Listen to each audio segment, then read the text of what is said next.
Udah. Apaan nih? Apaan ini kamera nih? Udah Mas. Udah.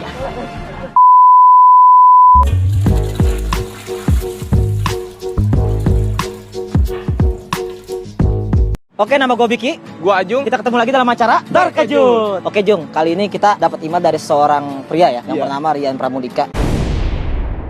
Yang sekarang lagi berada di sebuah taman di Pemda. Oke, langsung aja kita ke TKP ya. Oke. Mungkin dia ada solusi. Yuk, sip. Oke, Bik. Kita langsung telepon aja orangnya. Oke, langsung aja. Kita tanya dia di mana. Oke, siap. Ada di mana? Wah. Orang Bik. Wah, iya itu orangnya. Yaudah, kita kesana. Mas Rian ya? Iya. Oke, Mas. Jadi gimana sih Mas sebenarnya kronologinya?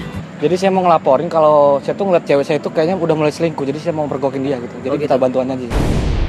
Oke, sekarang kayaknya mendingan kita cari dia aja langsung ya. Jadi nanti saya kasih infonya deh. Mas, kok bawa kita kemari, Mas? Iya, Mas. Biasanya dia jam segini ada di taman nih. Mana ya? Itu tuh. Mas, gua tuh. Mas, Woi, Mas.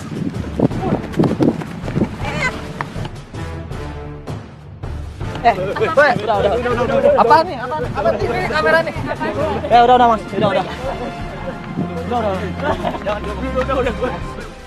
Woi, lu ngapain sih nampol gua lu? Udah. Ani? Oh bukan.